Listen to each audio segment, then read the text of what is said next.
He was staying at my house. He was working with us with South Atlantic Pro Wrestling, and me and him were traveling together. And he showed me this videotape, and it was, I remember the Japanese guys now that I was over there, I actually built an organization with them.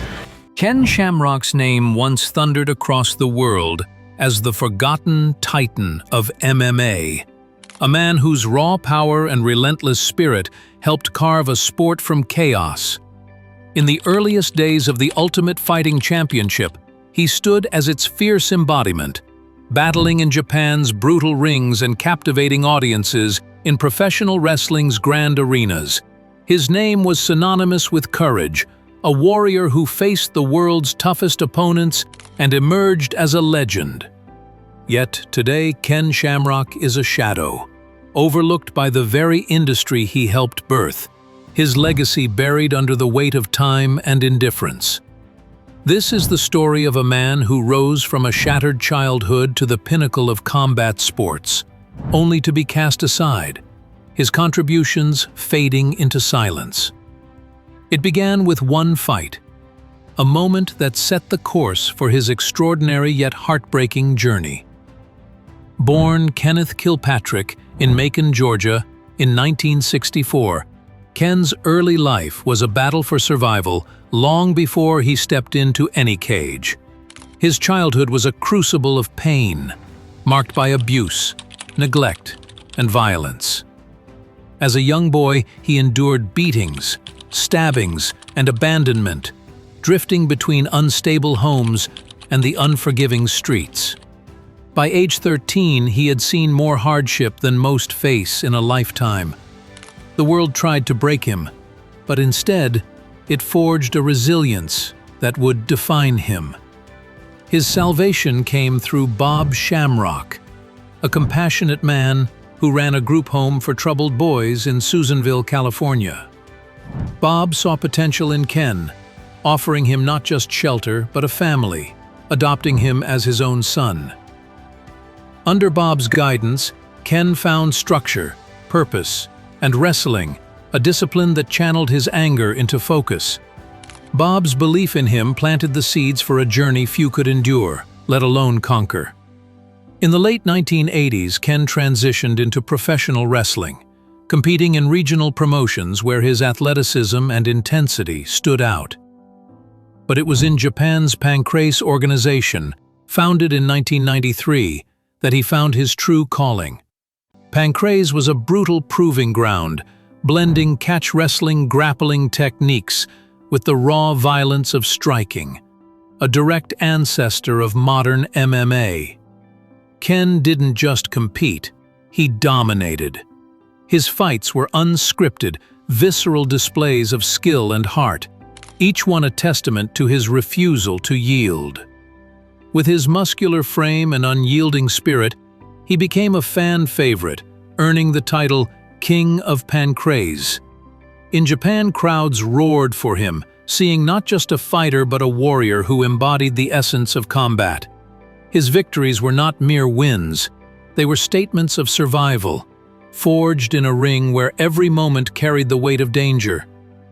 His first fight against Patrick Smith ended swiftly, a submission victory that showcased his dominance. But the night brought a challenge in Royce Gracie, a jiu-jitsu master whose technique humbled Ken in defeat. That loss didn't break him. It ignited a fire.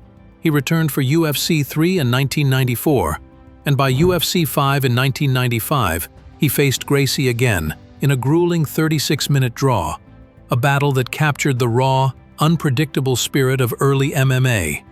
Ken claimed the first Superfight Championship, a precursor to today's UFC titles. His fights were not about outscoring opponents, but about breaking their will, embodying the chaotic heart of a sport still finding its place. The press dubbed him the world's most dangerous man, a title earned not just in cages, but through a life of overcoming odds others couldn't fathom. By the mid-1990s, Ken Shamrock was a cornerstone of combat sports, his name blazing across headlines worldwide. But MMA, still in its infancy, was a harsh mistress, the sport struggled for legitimacy, banned in many states, and misunderstood by the mainstream. Pay-per-view events drew niche audiences, and sponsorships were nearly non-existent. Fighters like Ken poured their blood and sweat into the octagon for meager paychecks, while promoters capitalized on the controversy. The financial strain was real, and Ken, despite his fame, faced the reality of a sport that couldn't sustain its pioneers. In 1997, the World Wrestling Federation, now WWE, offered a lifeline, a chance for stability, fame, and a paycheck that MMA couldn't match. Ken accepted, stepping into a world of scripted drama that seemed a far cry from the raw violence of the cage. His WWE debut was electric. Branded as a legitimate tough guy, Ken stood out among wrestlers with larger-than-life personas. His real fighting credentials gave him an aura of authenticity in a sea of theatrical gimmicks. Fans were drawn to his intensity, the sense that he could destroy opponents with a glance. He clashed with wrestling icons like The Rock, Triple H, and The Undertaker, earning a loyal following and a solid mid-card presence. In 1998, he won the Intercontinental Championship and the prestigious King of the Ring tournament, cementing his place in WWE history. But behind the spotlight, Ken lived a dual life. He trained like a fighter, never abandoning the discipline that defined him. The WWE's grueling schedule, endless travel, constant performances, and physical wear took a toll. The mental strain of balancing scripted promos with his fighter's identity created a quiet turmoil. He was a warrior, in a world that prized merchandise over martial prowess, and the conflict began to erode regulated sport under new ownership. Ken felt the pull of unfinished business, a need to reclaim his place in the world he helped build. In 2002, he stepped back into the UFC octagon, head held high, ready to prove he still belonged. His return fight against Tito Ortiz was personal, a clash between the old guard and the new. Ortiz taunted Ken, dismissing him as a relic, questioning his legacy. For Ken, the fight was about more than victory. It was about respect. But the octagon had changed. Fighters were younger, faster, and more versatile.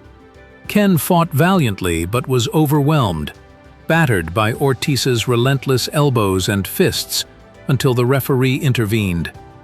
Defiant to the end, Ken stood, bloodied but unbowed, offering a gesture of defiance. Yet the loss marked him. He faced Ortiz twice more, each defeat further dimming his star. The world's most dangerous man was no longer untouchable. He was a stepping stone for a new generation. Ken pressed on, facing Rich Franklin and Kazushi Sakuraba in subsequent bouts, but time was unforgiving. His reflexes slowed, his body, once a fortress of strength, began to betray him. Injuries piled up, and the losses mounted, each one a blow to his mythos. Fans, who once cheered his ferocity, now watched with heavy hearts, pained to see their hero falter. The UFC's new leadership, led by Dana White, was unforgiving. White publicly belittled Ken, calling him irrelevant, dismissing his contributions to the sport's foundation. The organization Ken helped birth seemed determined to erase him from its narrative, a betrayal that cut deeper than any loss in the cage. Financial struggles loomed larger. Despite headlining historic events in UFC and WWE, Ken never amassed wealth. Early UFC paydays were paltry, and even WWE's salaries, substantial for the time, were eroded by medical costs, travel, and the absence of long-term benefits like pensions or healthcare. Debts accumulated, and the warrior who once commanded arenas now faced a battle for survival off the mat. In 2008, a steroid scandal dealt another blow. Before a fight in the UK, Ken tested positive, resulting in a suspension and fine. He insisted he never intended to cheat, admitting only that his aging body needed help to endure the grind. The controversy shattered his fading marketability. Promoters stepped back, sponsors vanished, and fans, once loyal, turned critical.